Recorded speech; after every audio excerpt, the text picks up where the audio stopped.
Actually, it's a bit strange for a woman your age to live with her parents. It's better to be independent. Independent. My sister-in-law, who spoke as if preaching about being independent, probably never imagined that the word independent she used would be thrown back at her. My name is Amy. With the slogan "Work is the best partner," I am a 35-year-old enjoying single life.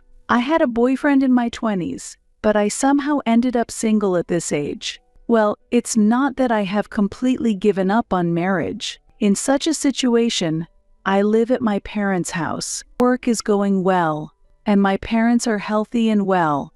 I am living peacefully every day without any dissatisfaction or anxiety, but there are people who persistently criticize me.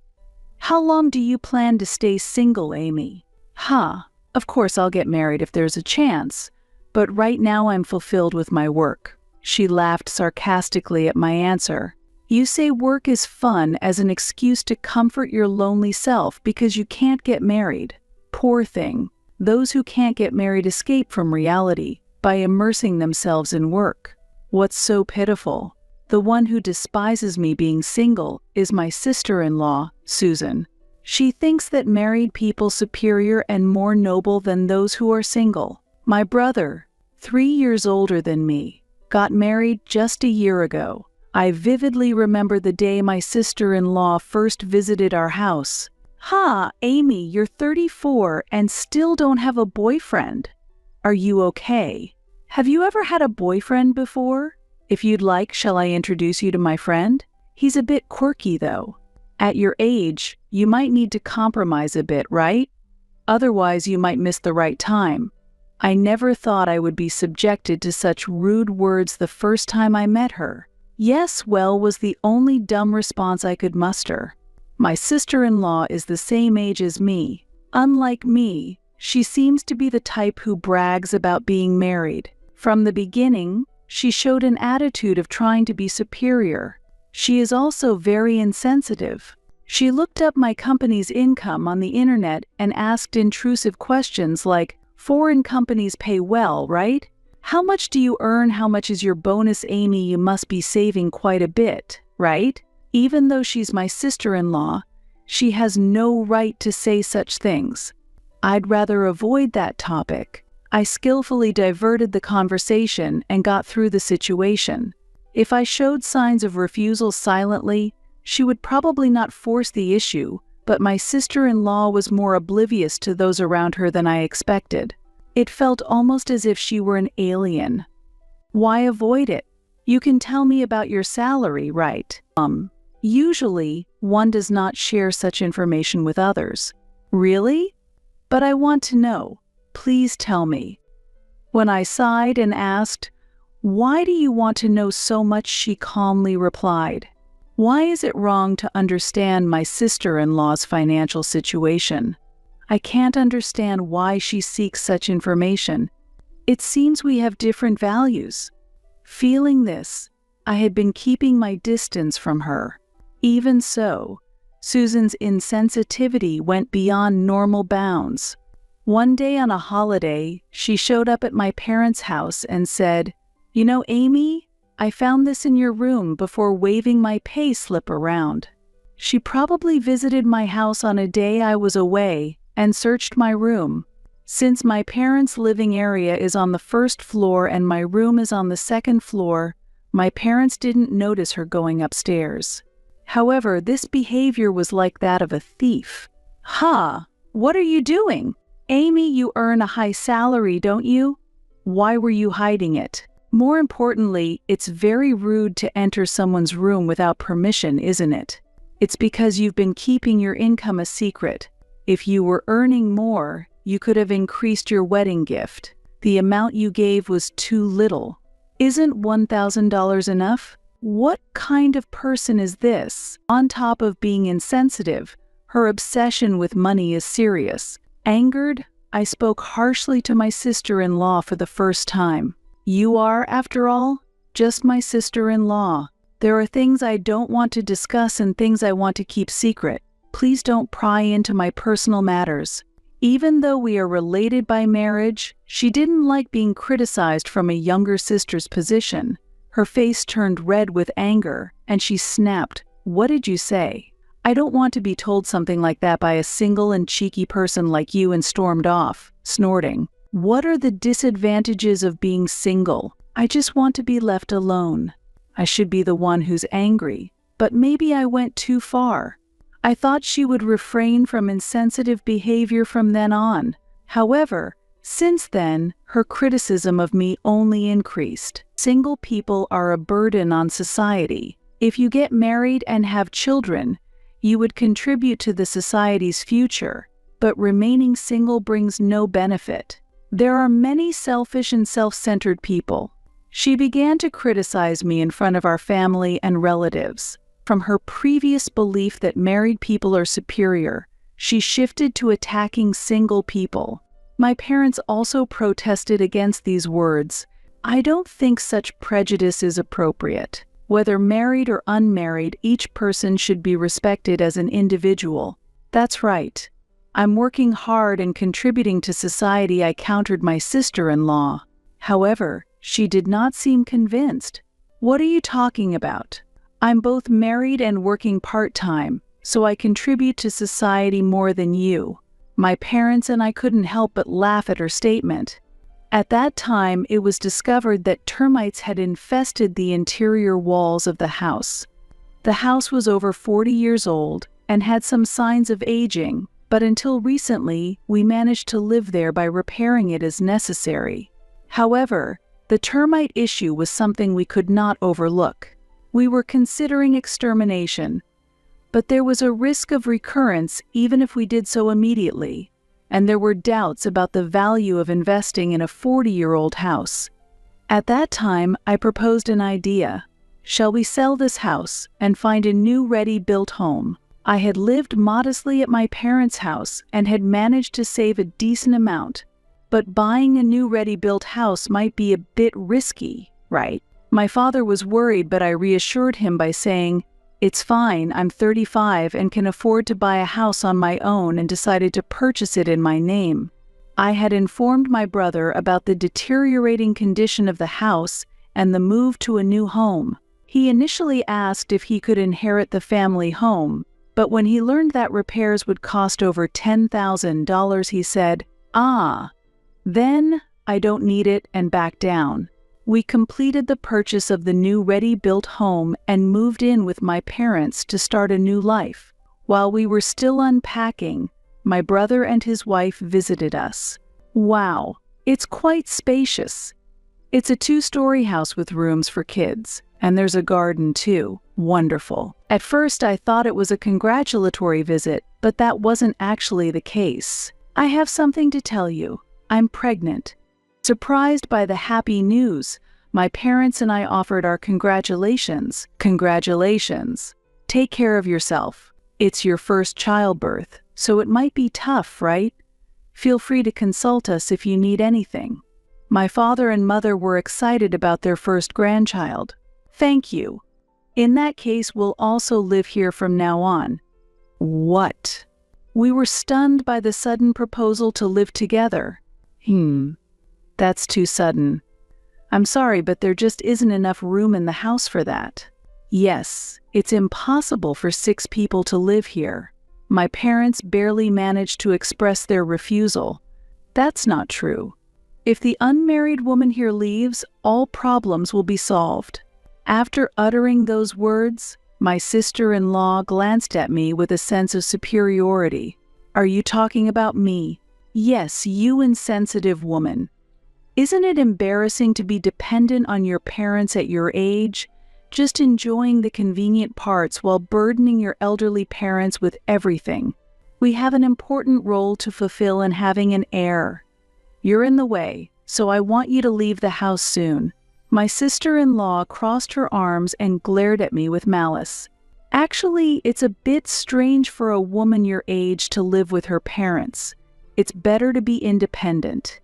Independent. My sister-in-law kept preaching. My brother also agreed, saying, "You can't depend on our parents forever. As your brother thinking about your future, I also think you should become independent and start a new life." What an unreasonable couple. Actually, this house is. Just as I was about to reveal the ownership, my father spoke up first. "I see.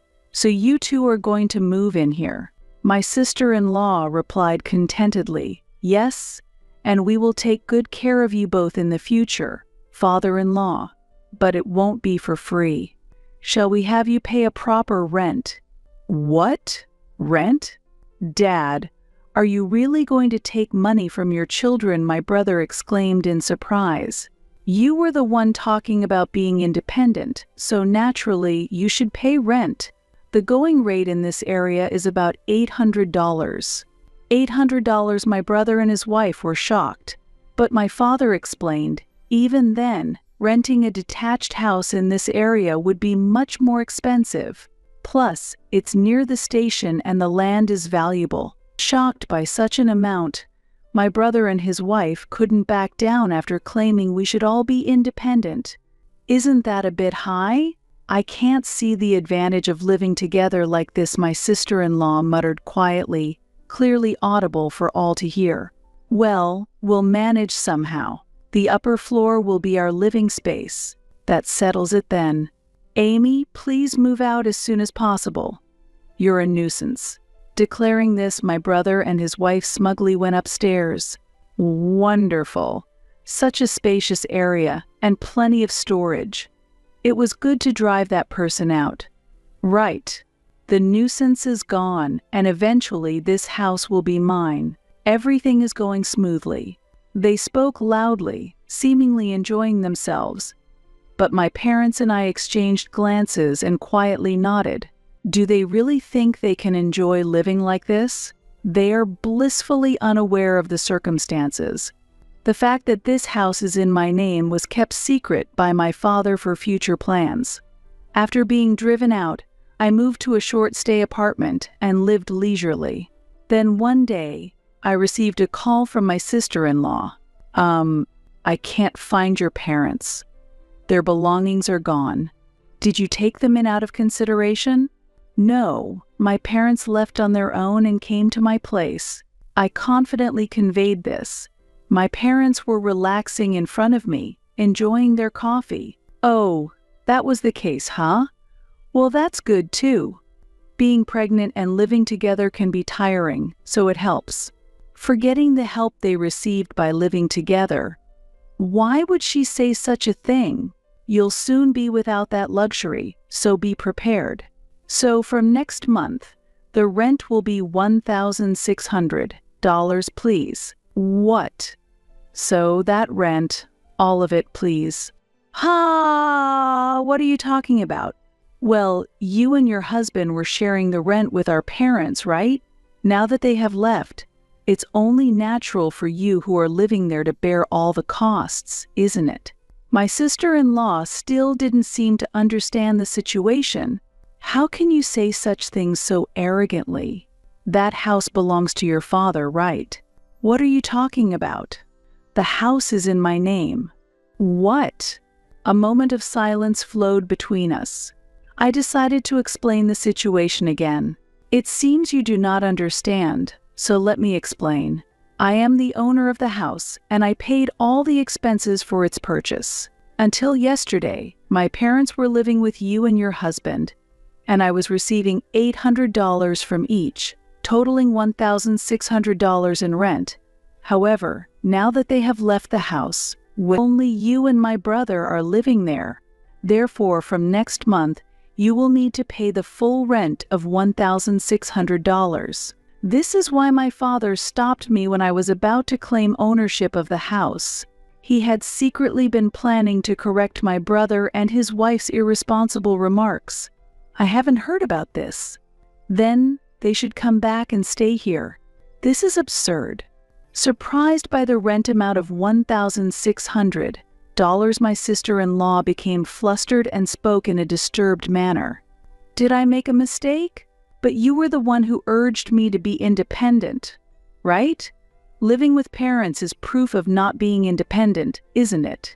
I continued the conversation by pointing out the irony in her behavior. If a couple only bears half of their financial responsibilities, they are not considered independent.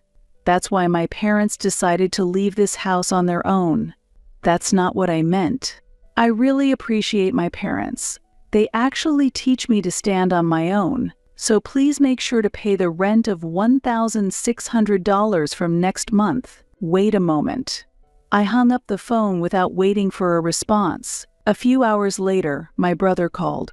"Hey, what's with the ownership and rent talk? Isn't that totally unreasonable? Why are you being so selfish?" Selfish? That's my line. Who intruded into a house bought by someone else and complained until the owner was driven out? Who was it that unreasonably used becoming independent as an excuse? My brother had nothing to reply. Anyway, if you can't make the payment, could you please move out? I don't want someone who can't pay the rent living there.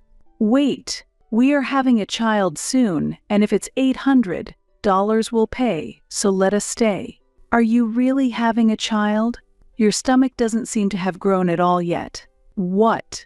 According to my mother, my sister-in-law was supposedly 6 months pregnant, but her belly was still flat. Could it be a lie? My brother's silence was as good as an admission. I will consider legal action, so please move out soon. Visibly frightened by my words, my brother replied, "Okay, we'll move out soon," and ended the call. When my parents confronted my sister-in-law, she immediately admitted that her pregnancy was a lie. I thought if I said I was having a baby, you all would treat me a little better. Both father-in-law and mother-in-law always favor Amy over me. However, my parents were not cold to my sister-in-law. My father, maintaining an appropriate distance, merely admonished my arrogant sister-in-law as a person. She had faked the pregnancy without understanding his intentions. Perhaps she really is an alien.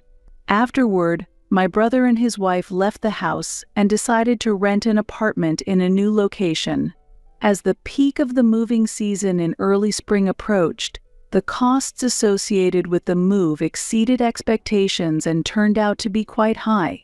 Typically, significant initial costs, including security deposits and prepaid rent, are required when renting a new place.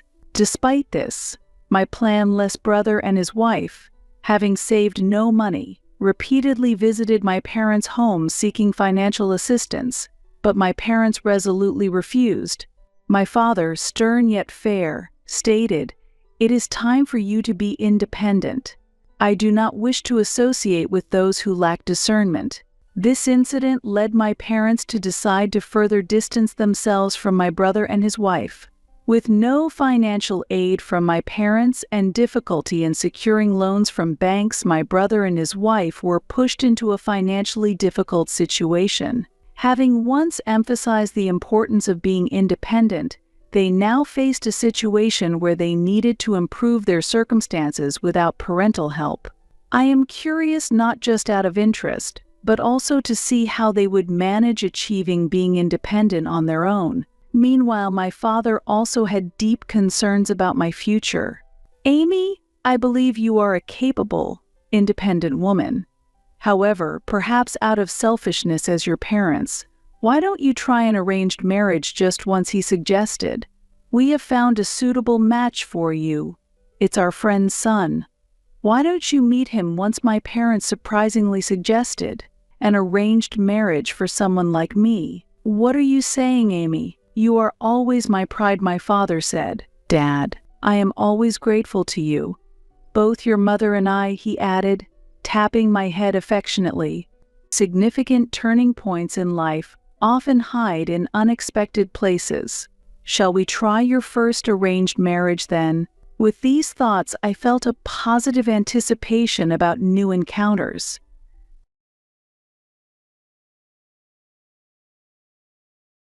A lazy wife who neglects her chores like this should leave the house.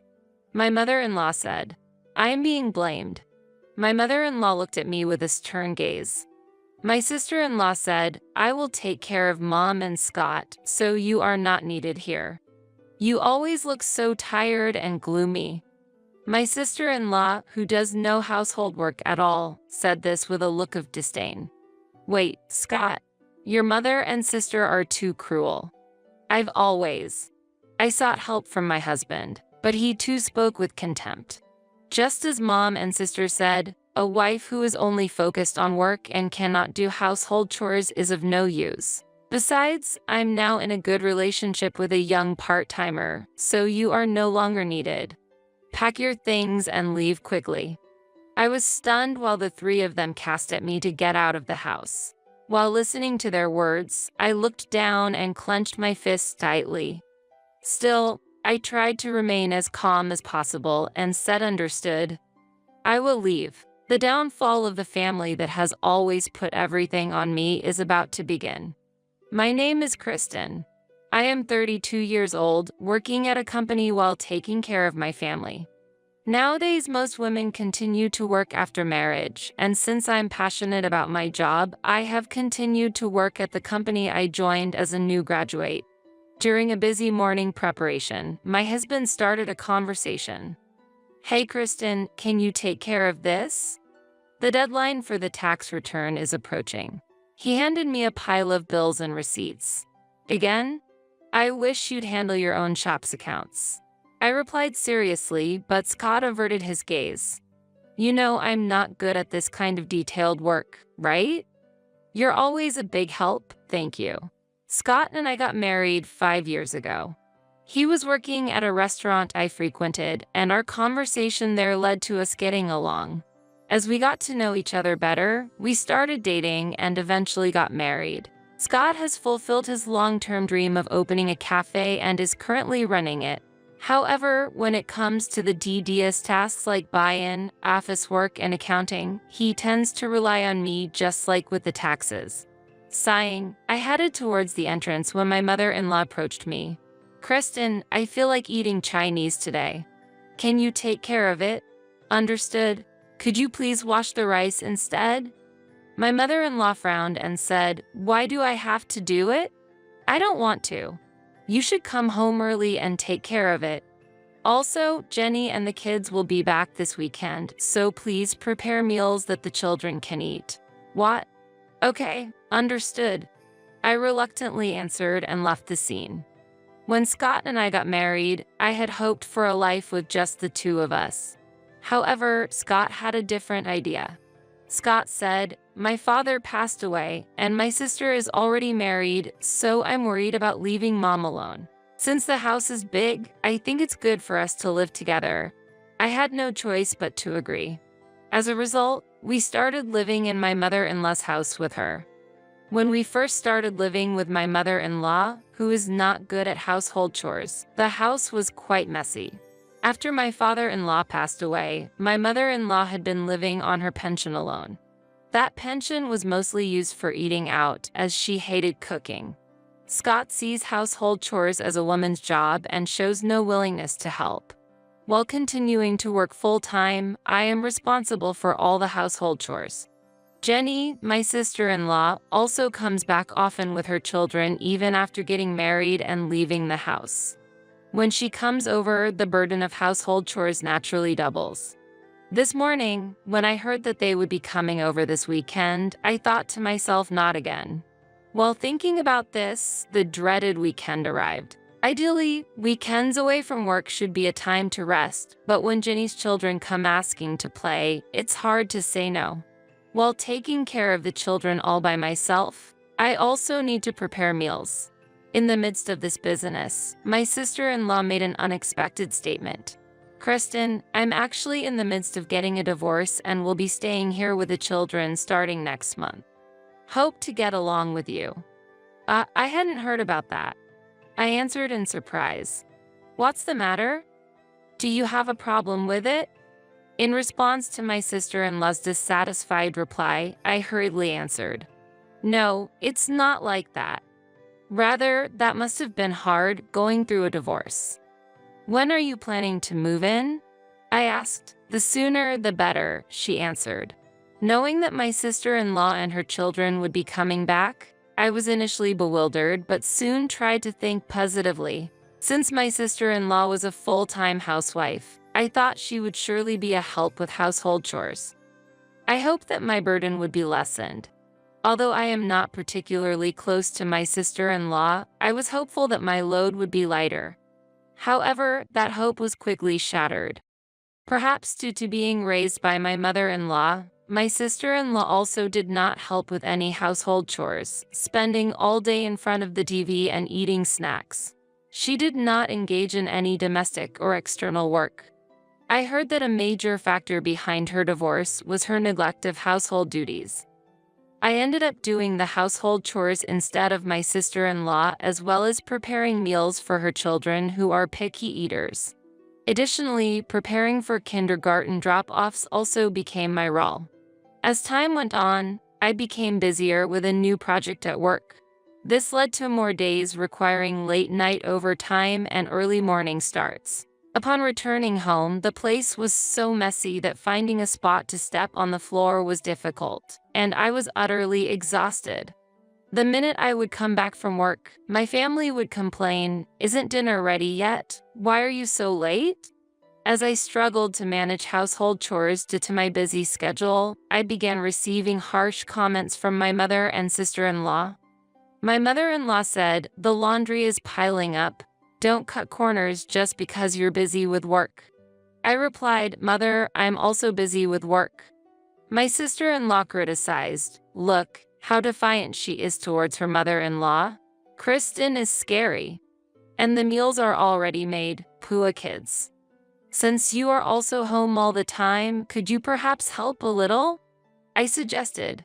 Then, my mother-in-law said, "Why would you make Jenny work? Besides, since Scott is a business owner, you shouldn't have to work. If you insist on working, you should at least manage household chores perfectly." I was speechless at her statement, but they looked at me as if it was obvious. That night, feeling at my limit, I talked to Scott. I said, "Even though I understand that work is busy, your mother and sister won't help at all. I'm at my limit."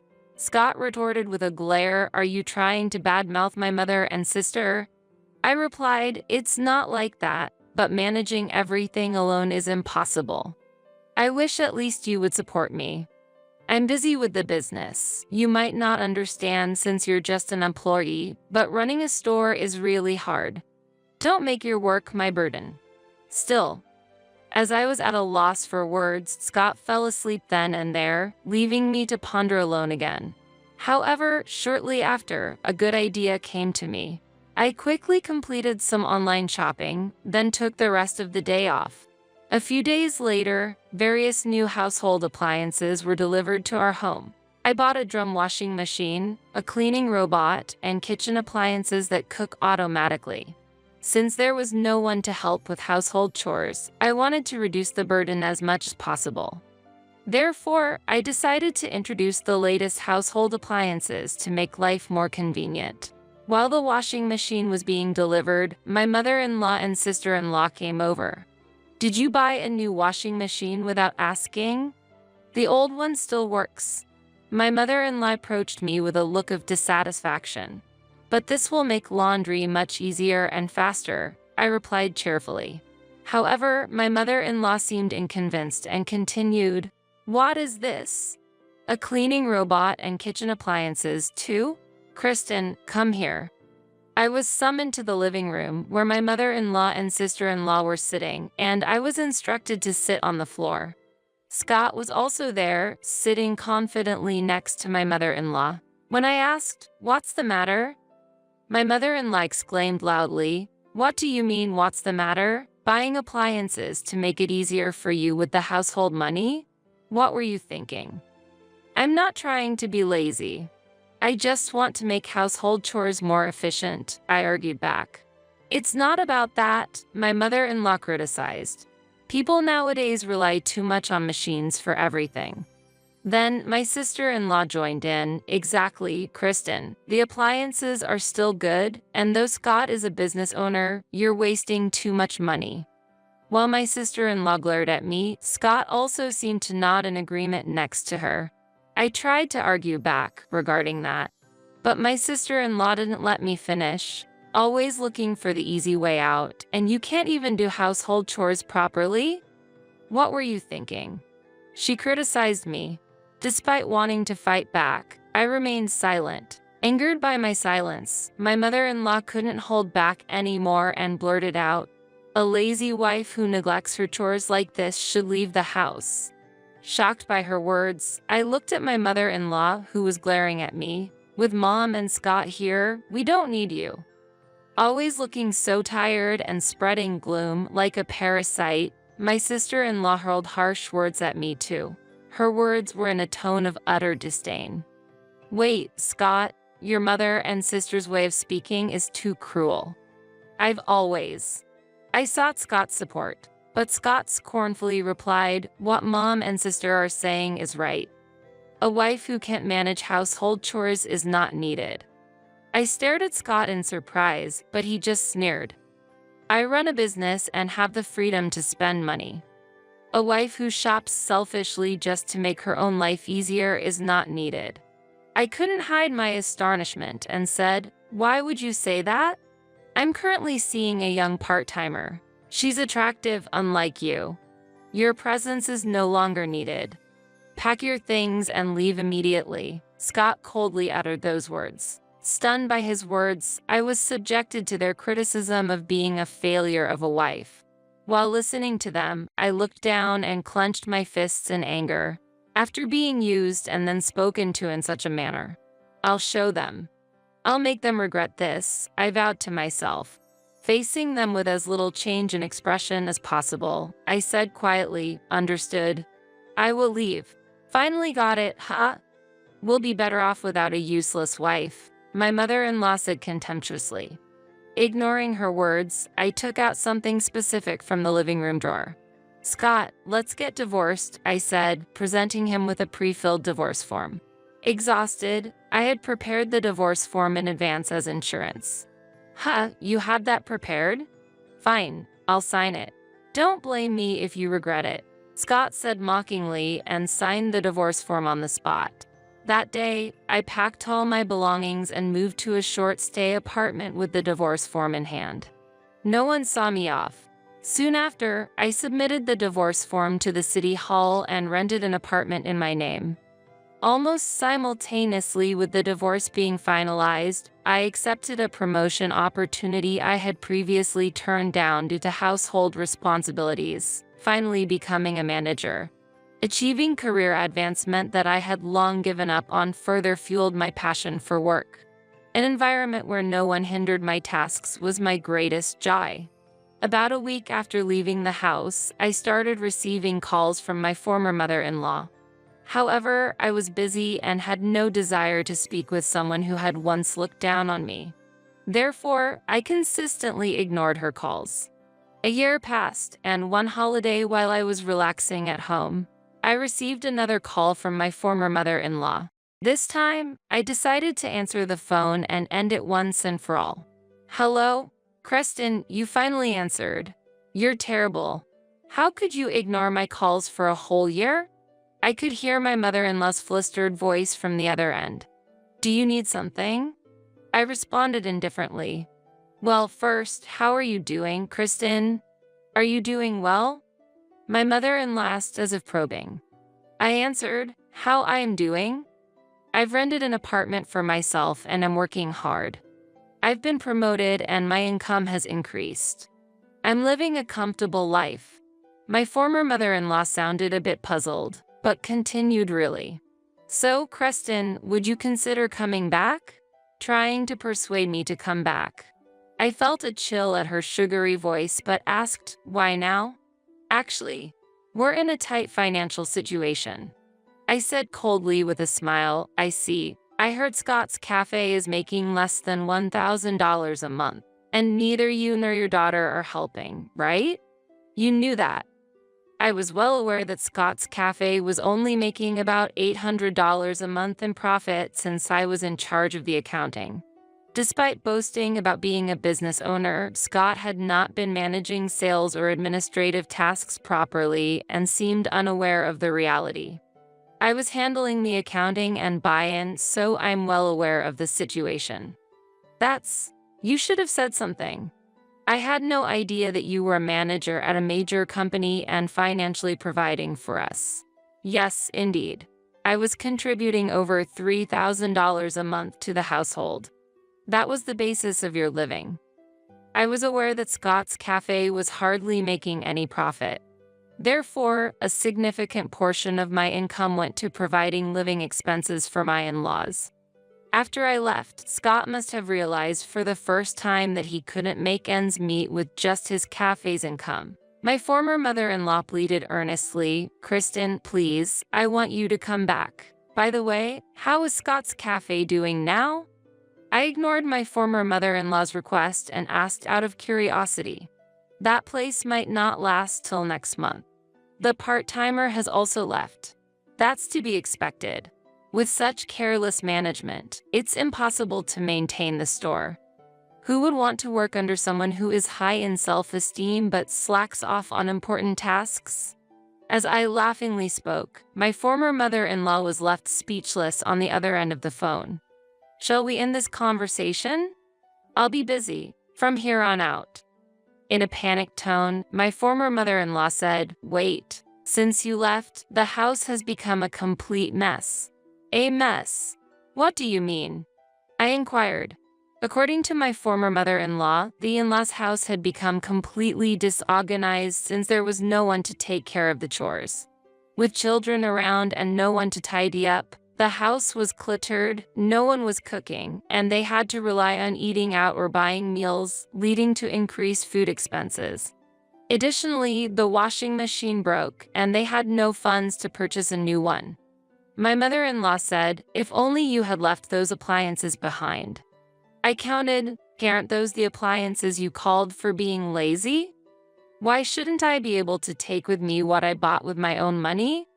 I regret saying such things, but I never imagined that the house would change so much just because there was no one to do the chores.